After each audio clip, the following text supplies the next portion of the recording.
Welcome, everybody, to another episode of Lights, Camera, Pop, brought to you by Carnival Lights Media. I love saying that. I am your host, Rich. Mike, how's everybody doing? I hope everybody is doing well and having a good week. Happy belated birthday to you. This is basically almost like a birthday episode to you, Mike. Eh, Oh, thank you. uh, Yeah, I just turned 50. uh, I can't believe I kept myself alive this long. you are now officially halfway to 100.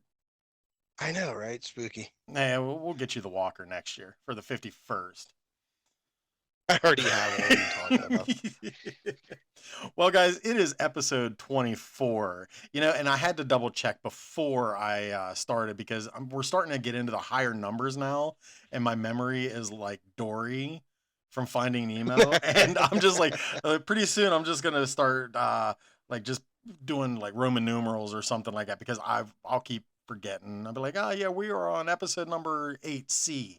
Or it'll just be all kind of weird stuff. It'll start looking like an algebra equation behind. And we know how math is nowadays that nobody can understand it. Even the Don't teachers, even get really. me started on Common Core.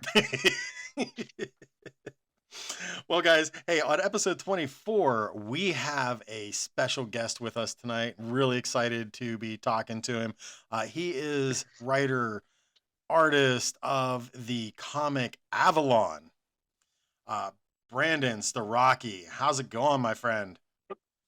Good. How you doing? Fantastic. We are excited to have you on here.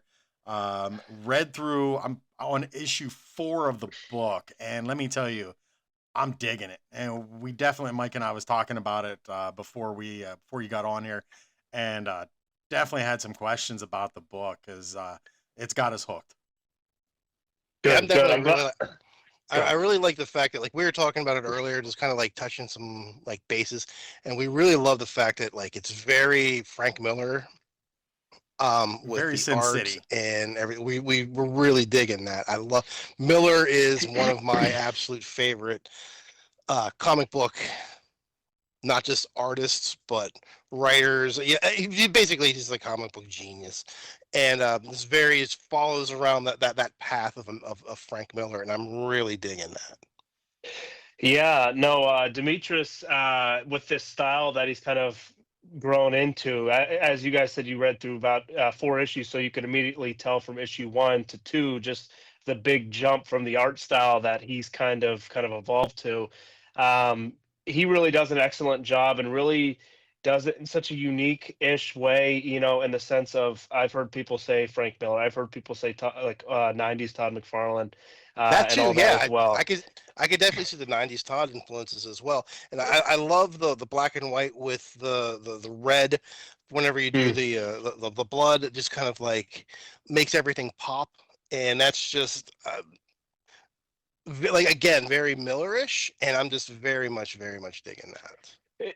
Yeah, again. It's just one of those huge things for us, being on the creative thing. Myself and Alan, and having someone like Demetrius doing the artwork to really be able to showcase what we're trying to do with this comic. So it's like, the story's one thing, but for him to be able to execute the way he does with his art style really enhances what we're trying to tell that much more, I believe. And we're really stoked to have him to be a part of this team. So, Uh, go ahead, Mike. that Oh, okay. Well, so I kind of want to take it back to the beginning, though. I want to dive right into finding out like where you got all started. Like, do you remember like the moment when you picked up your first comic, or the moment you realized like this is what I want to do? Genesis. Yeah. So it's kind of funny though. Myself, I wasn't ever really a big comic person growing up. I mean, I read comics. I wasn't like a diehard comic person growing up. I read my Batmans, and all that stuff too. And then I really got into the Walking Dead comics themselves. I was watching the show, didn't know it was a comic, found out it was a comic, bought the comic, fell in love with it, and it was really ever since then is when I started to appreciate, comics and the storytelling aspect of it. And then just being able to make or just have the idea to just make this story a comic because it wasn't originally intended for that. Uh, but to be able to do that and go through the process of writing, creating, go through the artist and have just see the grind and the work that goes in from the artist's perspective really allowed me to appreciate comics even more than I did before. So I've just been in love with comics ever since really writing Avalon more and more as each year goes by. Have you ever written anything besides this? Like, was this your first real foray into any mainstream writing? Is what I'm trying to say. Yeah, this would be our first project. Obviously, I'm always kind of working on like 10 other things. Nothing that's public just yet. I'm always kind of just working on other things. Avalon is number one right now. And, I've had this story in my head for a lot of years, about over 10 years at this point. And it wasn't really until I met Alan a few years after having this idea until we really fleshed it out and made it what it is here today. So, like, one of the things that Mike and I was also talking about is what's really unique about the book. It doesn't focus so much on one person in general, but more so a whole family. And we really like the Yeah, fact that it does follow just one family and not jumping back and forth. And not just the family, but each family member seems to have their own like quirks and issues as Yes, well. So it's like you have how I want to say it, like you have a main problem that's going on in the world, and then each one of them is dealing with that, and then they're also dealing with their own idiosyncrasies that's going on in their own personal life and in their minds and in their heads. yeah. I think the one of the bigger approaches to this whole comic with Avalon was I guess first and foremost, we don't want to write something that's already been kind of done with the zombie genre. Obviously, there's always going to be similarities, like there would be with action or romance or whatever it might be. There's going to be the zombie similarities in the genre for sure. But again, I mentioned that I was a huge fan of The Walking Dead, and with that being said, I don't want to be another Walking Dead. I want Avalon to be its own kind of thing. for And one of sure. those key things, since I was a huge fan of The Walking Dead, I've had some disappointments, just through the show more specifically. Whereas, like with characters, you don't really get like the backstory or the internal dealing with issues. Like, and again, what I mean is like the mental health aspect of things and how much that truly affects an individual, or the physical health issues that people deal with on a day-to-day basis. And I wanted to make it feel as authentic and raw as possible, and have anybody be able to read this comic and relate to any given character, because a lot of people deal with a lot of different things. We're all living in the same world. We all have to have, jobs, kind of get money, buy a house, all that stuff. But in this world, obviously, all those things apply. But with zombies, now we all still have those issues that we have to deal with. Now, what does that look like truly for people who deal with these kind of things when the world kind of falls apart? I like that. That's definitely like it's a very unique take on it because, like you said, normally whenever you're following any sort of like apocalyptic storyline, whether it be zombie apocalypse, whatever, it's always like one hero that you're really focused on that one individual, not a whole family, not the way you're doing it. And I really dig that. I think that's a really cool and interesting way. I mean, like, The Walking Dead did sort of kind of touch on it, if you will, like danced around it, but you guys are like tackling it straight on. Yeah, and I'm glad you noticed it that way, because I guess that's kind of like our main goal when we're in the creating and writing room of this whole project here. It's like, and just like you said, The Walking Dead does do it. It does bring it up. There are other zombie, movie stories and whatnot that do it as well. But I'm glad you used the analogy of really tackling it, because I feel like that's what our main objective is to tackle these issues that people would truly be dealing with, and try to articulate it the best way we can, with a lot of research, with a lot of personal experience with whether that be with family members, friends, or ourselves that deal with some of these issues, and how does that correlate, or how would that correlate in the end of the world. One of my things that I really enjoyed, like from the very first moment from the first issue, I cared about the characters. The character development just in the first issue with just a few lines and the scenery, the imagery that we're looking at, it gives you such a relatable feeling that this is your family. And so immediately you're when something happens, you're just like, oh, not no, not him, not her, or whatnot. So yeah, you really had such a great way of developing the characters to make the reader care about them right and off the the and bat. the infighting too between the characters as well. Like the one issue where you guys are where the two guys are arguing because the the mother is sick. I try to not really go too delve into a lot of like what's going on with the comic because I want people to read it. But like the mother's sick, so the one guy's like, look, face it, your mom's dead, and he's like, screw you, she's still alive, you know. So you have like the infighting and the backbiting between the family and the friends and everyone in the group. It's just I really dig that. I liked how that was how that came about, and I like the not only do I like the writing because it's literally how people talk, which I dig. I dig that a lot. Go ahead. Yeah.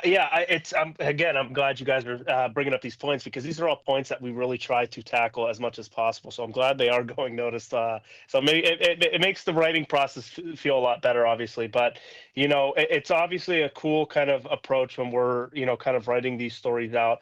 It's very textbooky or very novel-ish when we're writing the first draft of each issue, and then we kind of do it. Alan and I.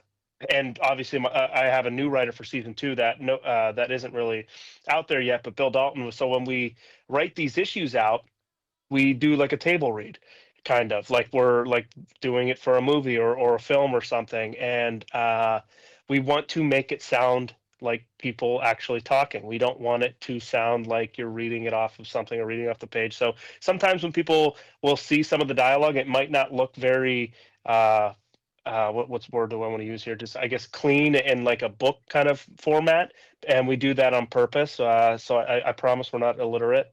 I just want to make it kind of come off on page like it's like people talking, like you just hear it on any time you're having a conversation.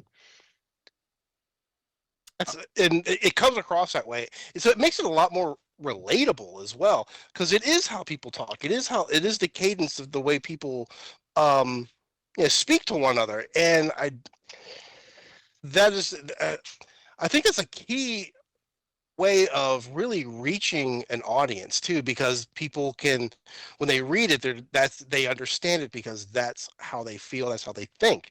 So yeah, you're nailing it. You're doing a very you're pretty spot on. Pretty spot on. Right, and I appreciate that again, and to kind of go back even further a little bit, I didn't really touch on this, but as like yeah, Rich, you're mentioning that uh, you started caring for the characters, you started feeling like it was like your own family or and whatnot. Again, a lot of that stuff has been we take out of our own lives.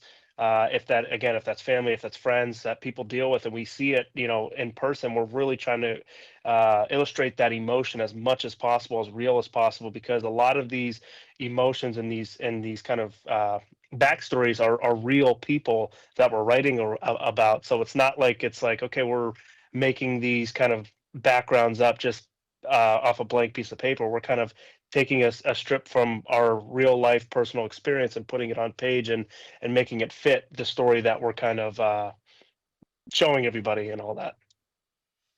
So when you start, who was the original creator? Who was like? Did you come up with the idea of like, you know what, this is how we want to start the story? Is um was it a collective thing where it's like you and just a group of guys was just sitting down like, and it just kind of, this is almost like a meant to be kind of situation, like you just started talking and a collective idea just kind of come about and just said this is really cool and just kind of start freestyling, so to speak, back and forth with each other.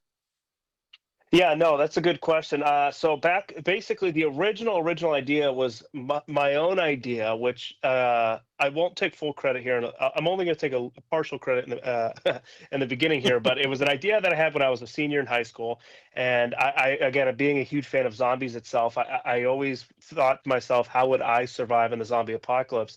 And I have two brothers myself, so the story's, I guess, foundation was okay. The three brothers that we're reading here about today was that everything outside of that, everything that you got, everybody's reading now is the collaboration between Alan and I when I kind of threw that idea at him and threw him kind of just like basic points of what I would like to see in zombies, and he liked it, and then we kind of just really elaborated on it as much as possible together and really articulated each and every individual character, what drama's going on, and all that stuff as well. So Alan had a lot to do with what everybody's reading here today, because the story that I had in my head over 10 years ago at this point was definitely not as articulated as we have it here today. It was just a very basic idea of having my putting my family in a zombie apocalypse, and now with meeting Alan is really fleshed out and really, adding the drama, adding the real life issues that people deal with, and all that stuff as well. Now, do you have any idea of how long you want to make the series? Like a run, how long your run time is going to be? Like, how many issues do you think this is going to play out? Uh, I would like to keep it going as long as I can. I obviously I don't want to overstay our welcome either with this comic. I think we have a lot of good arcs in mind right now. And each season, we're calling them, which will be our basically volumes, will be about 6 issues each.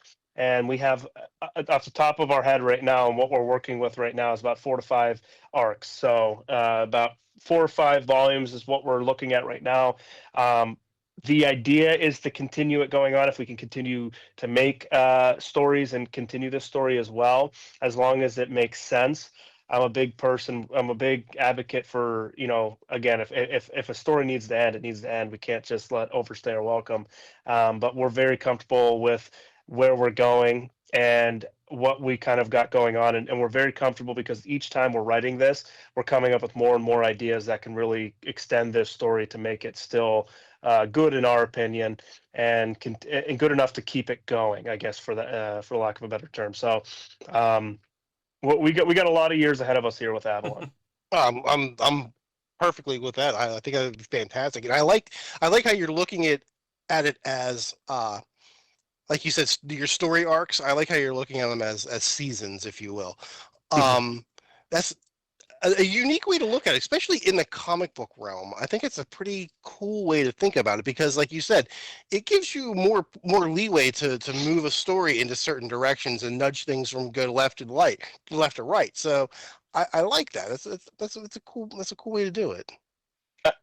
Yeah, and I think that goes with the inexperience of comic kind of lifestyle, and like I mentioned as well, I wasn't a real big comic person growing up or anything like that. I think that goes with that inexperience. I'm more of like a film buff person, a show person, a film person. So I always look at stuff, especially emotion driven. Like when characters or actors bring emotion to the screen, I really admire those. So I really try to articulate that. I'm glad that Demetrius is very, very good at his craft, and he's able to articulate a lot of emotion in his art alone, and be able to almost bring that cinematic kind of look to the page. And so it just like my mentality of it all, again, not being a comic person, learning about comics as I'm writing a comic. I think I mean I hope it goes to my benefit in this kind of story that we're telling here with Avalon, and it really showcases it because he has a very cinematic approach to his artwork and his panel layouts and his page layouts. And it Oh, really, I absolutely. think we really blend together very well. And I'm glad to have him because I don't know if we would be where we are today without Demetrius alone. Now, So Demetrius, is he a comic book guy by heart, or um, is he like a big film buff who's also a comic book nerd, or is he more of a comic book guy like myself? I feel, as far as I know, with Demetrius, he's a very artsy guy itself, and that goes with cinema. That goes with comic book. He's always spewing comic kind of like that he kind of reads. It obviously with his tone and his style, you can imagine it's more like horror or like drama and thriller kind of comics. He's able to. So I believe he is a big just art guy, period. And that goes with comic art, that goes with film art, that goes with all of it. Because when we kind of collaborate with ideas, with script ideas and stuff, he's kind of always referring to some stuff that he really enjoys, and that goes with comics and everything. So I would imagine he's a pretty big comic guy, especially that he's devoting half of his life to a comic book and all that as well. So I would imagine he's a pretty big comic guy himself. Now, So are you guys all from the Erie area? Just the creating, so just like the writing team, Demetrius actually is in Greece. Okay. I found him back in 2021 on Instagram when we were looking for an artist that really fit what was going to fit like our theme, what we're our mood. And we ended up stumbling across his art, messaged him, and he was just all for it right away. And we couldn't be more happy to have who we have, because I've heard some horror stories with some artists as well, and we're very fortunate. We're very lucky to find someone like Demetrius and kind of keep him being a part of this whole journey so far. We're 6 issues in, working on a remastered issue 1 right now. That's fantastic. that really is. So you had mentioned about being a film buff and not really a Now, have you, prior to writing the book, have you written any like shorts, any features? Have you written anything just for personal? So, so I'm always, again, I think it's one of those things, and way back then, even so, I'm not an experienced person. I'm just your average Joe, Mhm. and before Avalon, even when I had the idea of Avalon back in high school, I wanted to go to the New York City Film Academy. We actually, me and my family took a trip up to New York City. We checked out the school. It was fantastic, but the only problem is it was way too expensive. So I put a hush to that kind of pipe dream for a little bit, and really had to get like your normal day job to kind of get ready for life. And that's when I got my day job. I met Alan, and then we kind of, and he was in a band prior to meeting me. And he was like, his band was kind of moving up, and then things fell apart, and then it kind of just stopped. But when we met, we were like, okay, we don't want to do this daytime job stuff. We want to kind of do our own thing. So that's kind of like how we met and kind of just hit it off ever since. And that was really our goal ever since meeting each other. Almost 10 years ago, I feel like at this point. But If you don't mind me asking, what band was he in? at that moment, and so he was in a romantic era. I mean, if you Erie people, you might know them. And then he left romantic era, and he made his own band at that moment. But that was way back in like 2012, 2014 time frame. Okay. I just know a lot of like hot guys in the Erie hardcore scene, so just Yeah.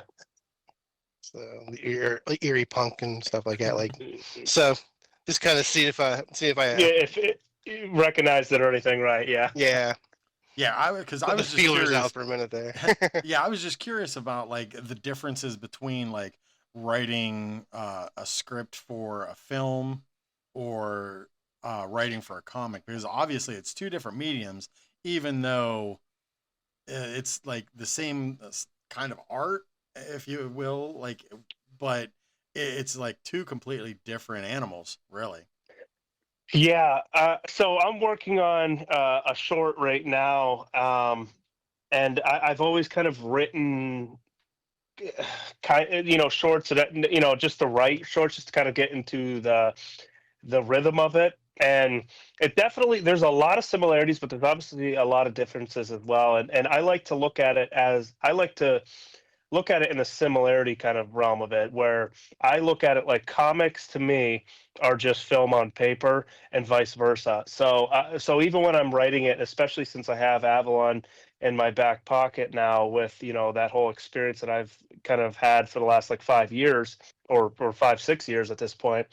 um, I'm really taking a lot of the experience I've gotten from writing a comic book and applying it to writing the script format. And I kind of blend the two together, because, like I said, I look at comics like paper movies, and vice versa. So I really try to articulate that as much as I can. Hey, you're doing a hell of a job with it. I'll give you that much. You're doing a hell of a Thank job you, with it. thank you. We'll see Do how you my other projects do first, but yeah. now, do you do any other comic shows? Because how he and I met was through the Erie Horror Festival. So I'm the comic book nerd that sells all the comic books up there, and I just happened to be the first year I did it. I just happened to be walking by, and I saw your booth, and we struck up a conversation. I bought I think your first issue. It was like the only one I Mhm. bought, and then last year we talked, the one that just happened Yeah, the here in one that just October. happened. And then that's when I was like, hey, want to be on the podcast, Yeah. So that's how this could. But do you do any other shows besides that one, like where you let people know about Avalon and different things like that? Of course, yeah. So we try to do about I guess this past year, this 2025 year, we're done with events right now, but we did about 6 events this year. Last year I think I did like 8 or 9, and then the year before that, so it was probably like again 5 or 6. So we try to keep around at least 5 or 6 events each year. I want to try and find. I always go to the Erie events, obviously, because I'm home here. It's Right. it's an easy way to kind of just continue to show people that we're still doing this kind of stuff. And each year, I like to go back to an event that I really enjoyed, and also I like to try to go to different events as well as much as I can as possible, and try to expand the radius. And get Avalon out there in different areas as well, just to let people know. And obviously, the best way to do that is social media. But it could you got it's almost like I found you got to be in the trenches sometimes with the comics. So that's why I try to expand our radius a little bit more and more, and go to different cities and states as well. But yeah, we try to be as busy as possible with going to events. Especially if you're doing an independent book too. I mean, like Yeah, it's like you have to, you basically have to be out there in the grind. You're right. I mean, like not just the trenches, man. You have to be out there slinging the grades too, because yeah, it's a tough world out there all around. Yeah. So my hat is yeah, off to you. yeah. No, I appreciate it. No, I think again, one of those things is it's like there's my thing is I'm a big fan of the indie community comics anyways. But it's just you almost what I find is you almost you got to find a way to prove yourself to comic book readers, because there are a lot of people, they're used to just good comics, and with that being said, I mean Image Comics, Marvel, DC, and all that stuff as well. They're getting good comics, so and they're used to that, and they're used to what they read. So you want to be able to try and figure out ways to sell yourself to these to just comic fans themselves, or whatever they might be. If it's not just comic fans, just entertainment fans, and let them know how serious this is, like how much of a big deal it is to us, and that they won't be wasting their money, essentially, for a lack of a better For term, sure. on what we're kind of selling to them. And it obviously helps for meeting people like you guys as well, and have people speak it for us as well. To not that they're just hearing it from the one person and go like, oh, okay, whatever. But when they start seeing it and hearing it from other people too, that definitely helps. So being and meeting guys like yourself at events, and being here today on this show, it's definitely, I appreciate you guys having me on here as well. It's definitely a big help. Yeah, our goal is to like put a spotlight on individuals who we think are doing like a great job, b not just local but like indie stuff. Like we Yes. really enjoy like helping out the mom and pop comic book, the mom and pop independent filmmaker, musician, artist, whatever. Like that's one of our goals, is to really kind of put a spotlight on that sort of stuff. Of course we're going to try to get like some of the big fish, because I mean the big fish brings in the big listeners. Yes. So Yes. but as long as we can keep doing this, and as long as we keep our passion, we're going to keep doing it. We're going to keep helping out, especially guys like you. And you are more than welcome to come on anytime you Oh, want. for So sure. 100%. if you are going to be launching your next season, and I don't see you before then for the Erie shows or anything like that, message me, be like, hey, we're about to pop something off, and we will get you on as soon as we possibly can. Where can And go ahead. I was just Ed? gonna say, where can everybody find the book at? Yes. Yeah, so we have our website up and running. It's just avaloncomic.com.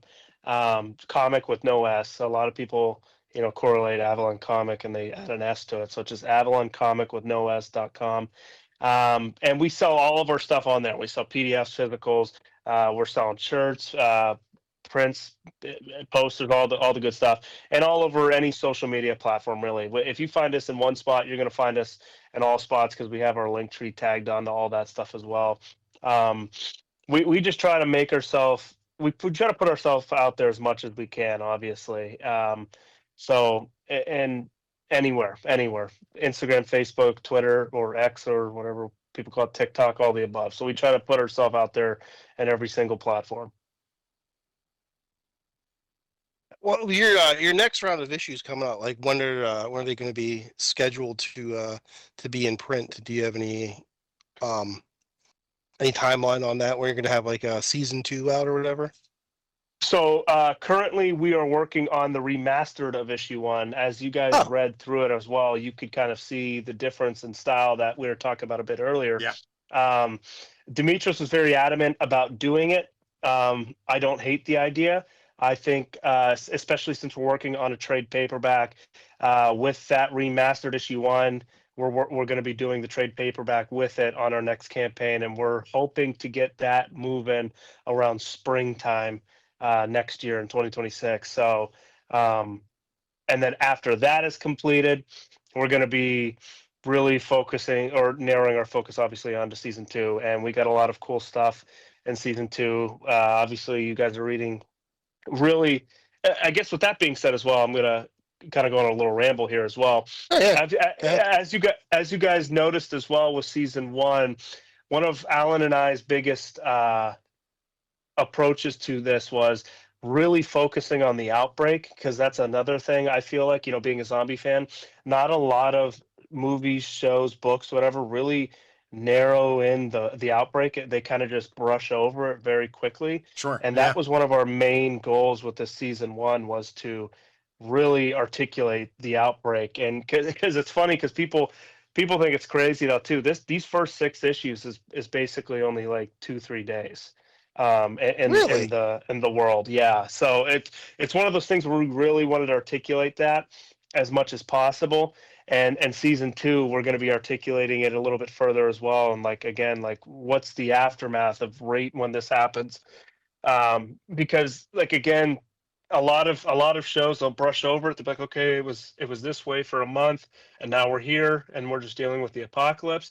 But we really want to focus on the outbreak itself and what the messiness of the outbreak looks like, and how fast people have to adjust and change their way of thinking, and how much that also affects the individual as well, and what that does to them mentally.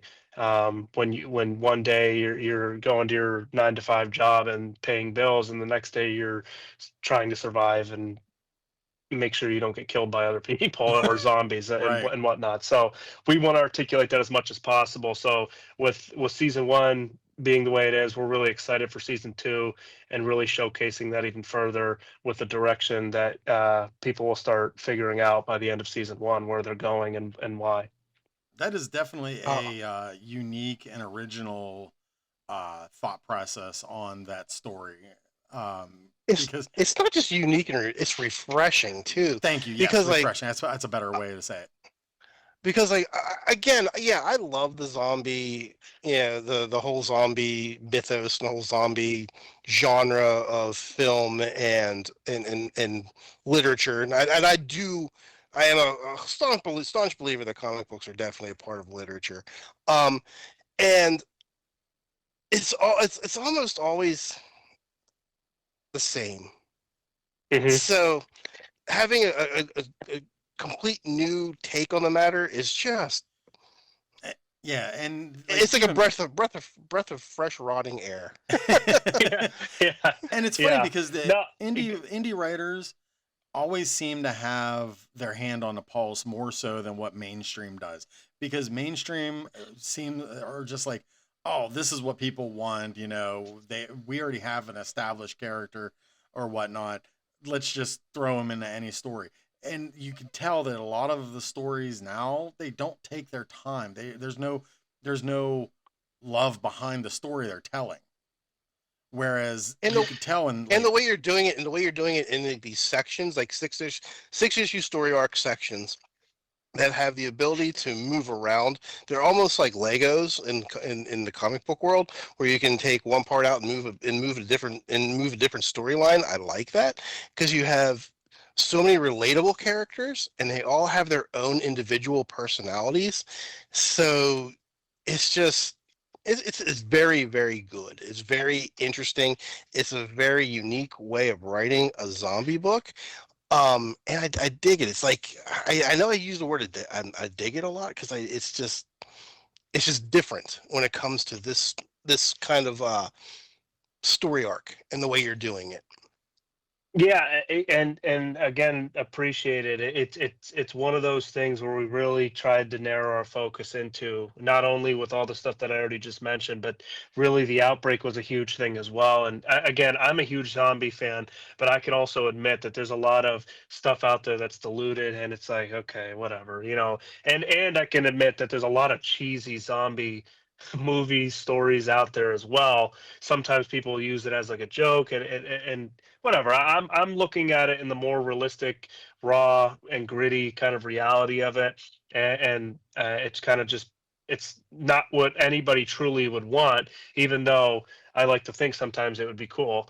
But I think just really articulating on the chaos and the drama and just the sheer just like this stuff would suck if this truly Yeah, happened, and I think that's one of our biggest approaches, and really being able to articulate truly what we believe an outbreak would look like and how it truly would affect people. Obviously we won't truly know that because it's never really happened, but like we can just assume Not yet. where it would put people mentally as Right. well, and all that. So I think that's a very fun part to us, and that was one of the big reasons why we decided to do this as well, is not only because like the differences and really narrowing down characters and making them feel relatable and all that, but I think it was really articulating that outbreak aspect of it and really cranking down or cracking down on the outbreak part of it rather than just jumping right into, okay, we're in the zombie apocalypse and this is what it looks like kind of thing. Like that story's been told 1,000 times, so we really want to just take slower roll down for this beginning stage of this outbreak, and really let the people reading it and ourselves including appreciate it. because one of the funniest things you always hear people always talk about, like, uh, uh, the hardest part of the zombie apocalypse for me would be the hide my excitement. You know, I mean, Yeah, and again, I'm guilty of saying stuff like that. But at the same time, it's like you don't really understand when the shit hits the fan. The shit hits the fan. It is a yeah, true end of the world as we know it situation. So, and like you said, a lot of the comics, like Walking Dead and stuff like that, gloss over how things happen. Like you truly didn't know what even the outbreak was in The Walking Dead until way, way later. And then I was kind of disappointed in that whole thing, but that's not here nor there. We're not talking about Kirkman's, but yeah.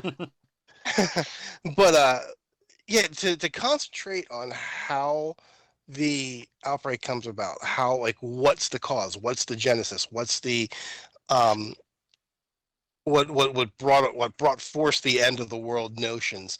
They always, I think the reason why a lot of places, a lot of writers gloss over it is because they don't know how to write it. Yeah, I think that I think that was definitely a big concern. Not concern. I don't want to use that word, but I'm going to use that one for the lack of a better one. That we had when we were getting the skeleton and the foundation of Avalon, ready. Like, what does that look like? I don't like if we do something. Is it going to be? Is it going to look wrong? Is it going to come off as dumb or whatever it might be?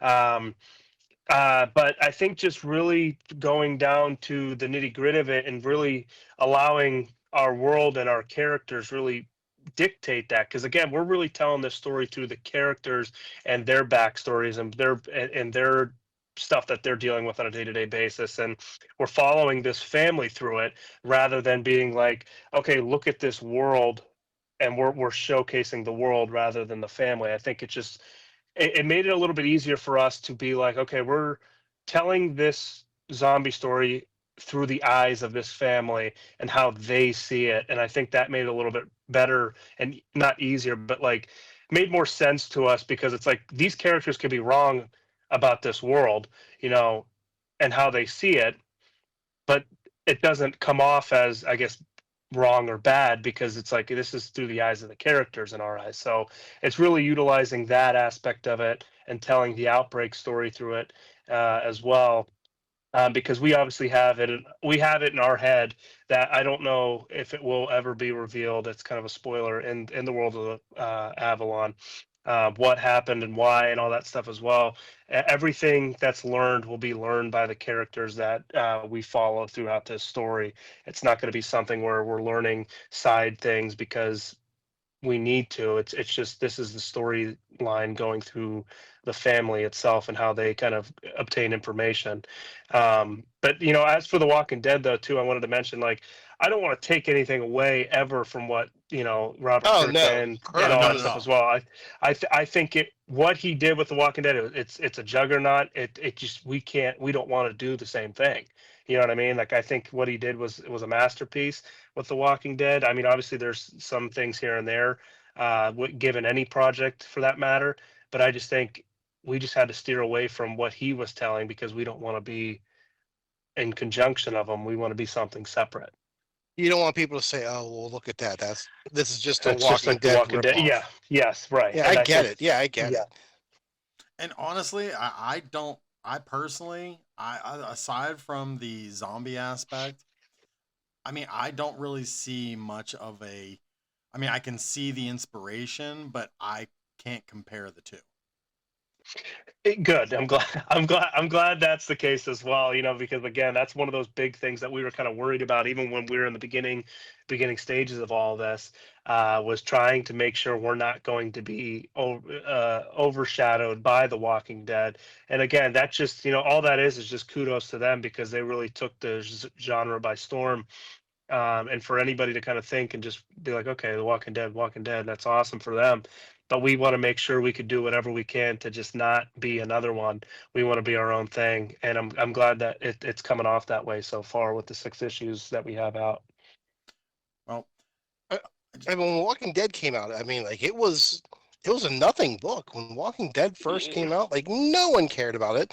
No Mhm. one cared about zombie books. Like the comic horror genre was all but dead for the most part. It was on life support. There wasn't really much that was out there that was fantastic. That was actually at that point in time there was no. I'm going to go on a limb. There was no good horror comics being written at all. The only one that kind of came close to it may have been Dead World, and that was about it. And Dead World was an indie, kind of like you guys. And Kirkman read Dead World, and you could, if you read Dead World and then you look at Walking Dead, you're just like, ooh, yeah, he likes Dead World. Yeah, um, yeah. you know, Eh, um, eh, but you guys are looking at it as a different. It's like since you're not a comic book guy, you're looking at it as in a different glance, which is very refreshing. Yes, and I'm glad that's the case. I mean that's the I mean it's just definitely the mindset for sure, you know, as we're kind of doing this as well, is that's definitely the mindset that we have. Um and I just think maybe that's the similarities that I guess Kirkman when he came out with The Walking Dead and that we're coming out with Avalon right now is nobody cared about zombies then, and zombies just weren't what they are now. And now I think on the opposite spectrum, people are kind of sick and tired of zombies now. So I just want to make sure we can write a comic enough to kind of get people into the zombie realm of things and kind of get a new light into what the zombie genre can have the potential to do as well with this story. And I think with what we're doing with the characters, really narrowing down on the characters and their differences, and really focusing on the outbreak, especially in the beginning of this kind of series, is very important to us as we kind of continue this journey. The so one nice thing I think is like I don't think zombies are ever going to like go away, but like you no. said, I think we've hit zombie fatigue for a while there. Yes, yes, yes.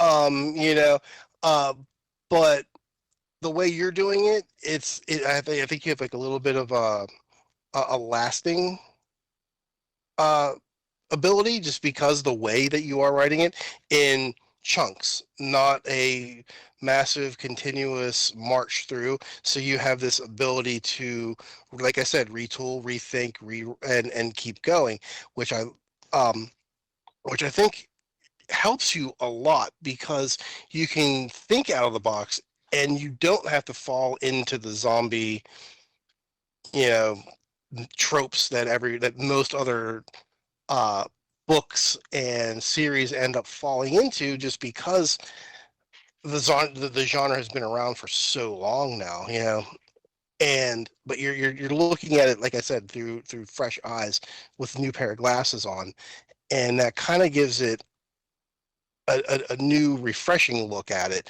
and a new I'm trying to think how I want to say it, just an alternate version of a known story arc.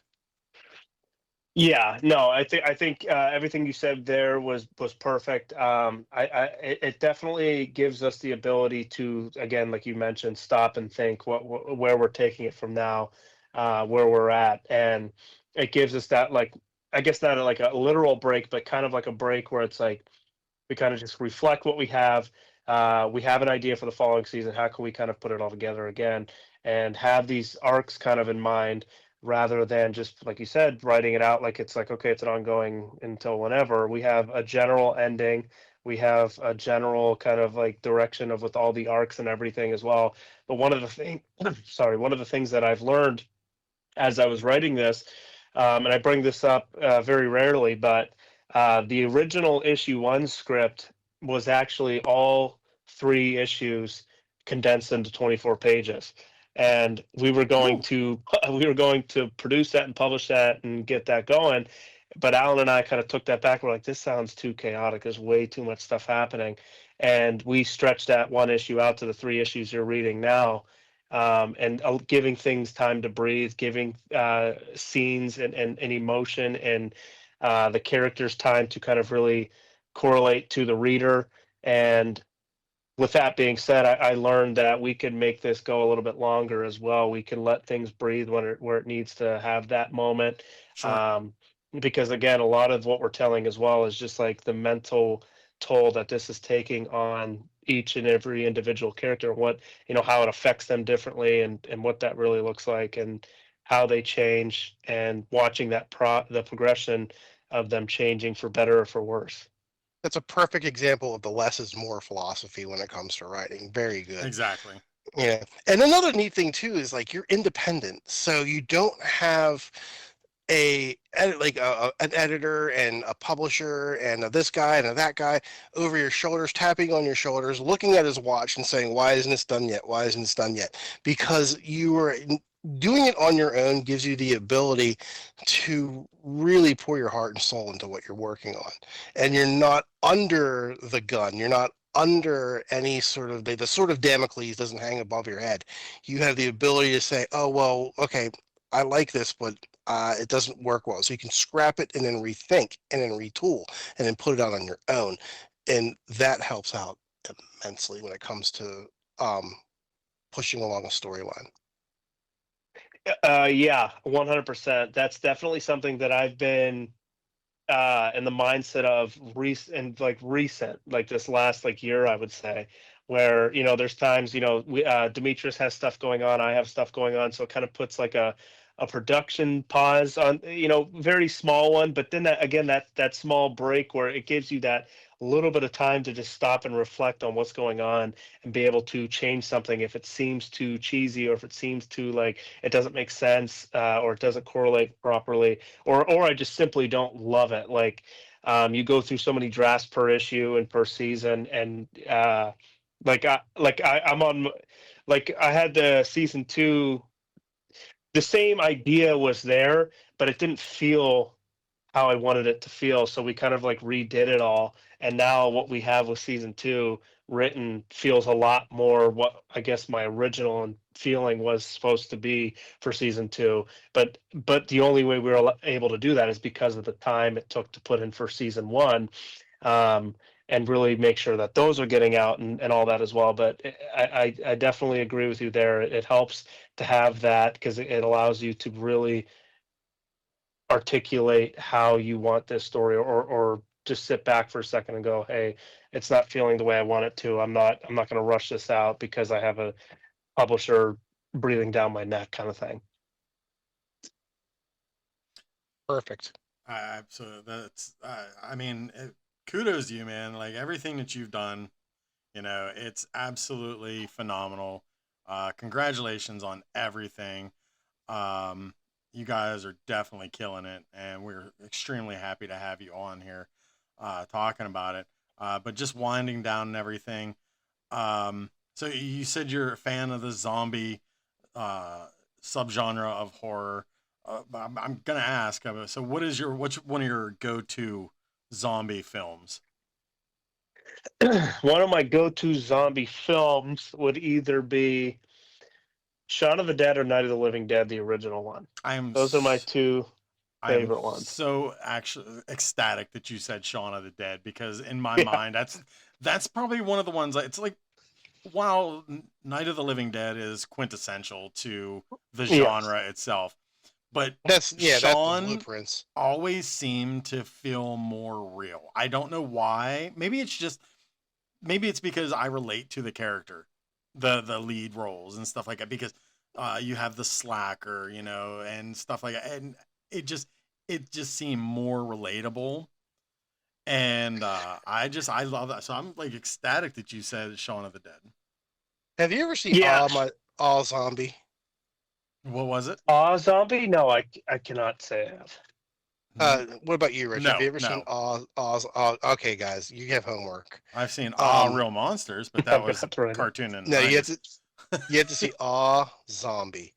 It's a zombie comedy movie, okay, but it's fantastic. So whenever you're watching the movie, it's in black and white and color. So whenever you're watching it in color, that's how the zombies see things, okay.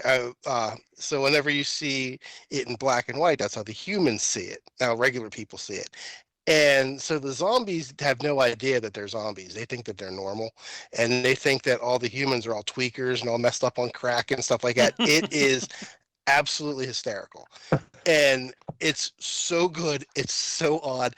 But there's this one scene where this one of my favorite scenes ever is these two teen zombies, basically like early 20s, and like they kind of like each other, and finally they're in this bowling alley and there's this big fight going on, and then between the zombies and the living, and you look over and the two zombies that are supposedly like in love, they're like making out. So Oh, jeez. whenever they're making out, they think they're having like this beautiful impassioned, embrace kiss. And then everyone in the middle of this fight, even including the zombies, everyone just like stops and like looks at them like, what the hell is going on? And they're just over there like licking each other. Oh, And dear it's like God. it's the dumbest thing you'll ever. But the movie it's actually funny. It's very well done. It's an indie movie. It's called Aw Zombie. You have to watch it if you're into zombie films, any sort of zombie, that is a quintessential oddball movie, and it needs to be watched. That sounds great. I wrote that Oh, it's down. I'm definitely going to have to fantastic, give that Yeah, a I watch. typed it in too. I'm gonna have to check that out. and it's like the zombie outbreak comes from the military had like basically like it was like lost toxic waste or something gets leaked out and it gets leaked into an ice cream factory. Oh, So good like the ice Lord. cream is causing the zombie apocalypse, That's great. and it's great. Trust me, you'll like it, guys. Yeah, I'm excited to give that one a watch because I do like lighthearted stuff like that. That's why that's why Shaun of the Dead is one of my honestly, it's like a comfort movie. I can watch that a million times and never get sick of it. So that's why I'm hoping it can relate a little bit to that kind of feeling that I feel for that. It's Sean is much better, Oh, okay, sure, because yeah. but but this movie is if you want to laugh, and it's not a cheesy movie. It's cheesy, but I mean like it's done well. Okay, it's not like it's a bunch of kids with a Super 8 filming a movie, but it's actually done well. It's funny. It ticks all the boxes, and it's just a cool movie. Hmm. Yeah, I'm definitely gonna have to check that out. Well, guys, again, Brandon, thank you so much for having us. Everybody, go pick up this comic. Check it out. Avalon Comic, not don't add the s.com. Check it out, guys. It's a great book. You'll really enjoy the read. The art's fantastic. It's a good book. And remember, this has nothing to do with a comic, but Weird Al for 2026. So wait, well, Weird Al for, uh, you know, Rock and Roll Hall of Fame because Super Bowl's already taken. I know. I, we'll petition against it. It'll be fine. We should probably like Brendan's probably like, what the hell are you talking about? Every time whenever we sign off, we have been pushing for Weird Al to either be in the Rock and Roll Hall of Fame or be the Super Bowl halftime. So that is like our goal in life, is to get Weird Al into the Rock and Roll Hall of Fame and to be on the Super Bowl halftime. I'm for it. Hey, I'm for it all. So Perfect. Viva la Resistance! Oh dear Lord, Mike, where can everybody find you at, my friend? Punk Rock Mike on Instagram, as well as Nomad_comics and collectibles. And I have 2 shows coming up in November. Towards the end of the month, I'll have the dates for you. I'm doing the Pittsburgh Comic Show, and I will be at the Pittsburgh Record Show. I don't have anything coming up, so I mean, I've still been just writing, trying to figure stuff out. I did talk to a tattoo guy, and he said November's a little sketchy for him because he goes out of town and stuff like that. But I may have found my location for my film, Skin Deep. So Sweet. We'll see how that goes. We'll see how that goes. And on that note, everybody, well, you can find us at Lights Camera Pop, and I am going to put the link to Avalon Comic up on the Insta and the Facebook pages. So go check those out. And thank you guys for getting your geek on with us. And remember, you can, I don't even know what I was going to say, but we will see you next week. Same bat time, same bat channel. I like it. Have a good night, guys. See you later, everyone.